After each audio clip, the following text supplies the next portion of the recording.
সেই দিন অনেক পিঠা খেতে মন চাচ্ছিল, তাই ভাবলাম অল্প উপকরণ দিয়ে বাসাতেই ডিম পিঠা বানিয়ে নিই।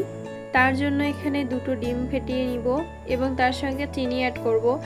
এখানে দুটো ডিমের জন্য আমি 1 কাপ চিনি নিয়েছি। ডিম এবং চিনিটাকে ভালোভাবে মিক্স করে নিতে হবে।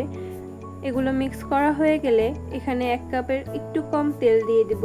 তেলটাকে একসঙ্গে মিক্স করে নিব। তেল মিক্স হয়ে গেলে এখানে আটা নিয়ে নিব। এখানে আমার প্রায় 3.5 থেকে 4 কাপ আটা লেগেছে, তো আপনাদের কিন্তু কম বেশি লাগতে পারে, আপনারা আপনাদের পরিমাণ মতো নিয়ে নেবেন। এখানে 1 চামচ মতো ভ্যানিলা এসেন্স ব্যবহার করেছে।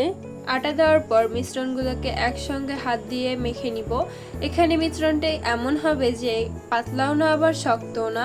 এখানে 2 চা চামচ গুঁড়া দুধও ব্যবহার করবেন। দেন একে একে পিঠাগুলোর শেপ দিয়ে ডুবো তলে ভেজে নিব। এখানে জালটা থাকবে একদম লো আছে, একটু লালচে করে এখন সবগুলো ভেজে নিতে হবে। আমার ভেজে নেওয়া শেষ। এখন আপনারা বাসায় ট্রাই করে অবশ্যই আমাকে জানাবেন কেমন হয়েছে। তাহলে আজকে এই পর্যন্ত। আল্লাহ হাফিজ।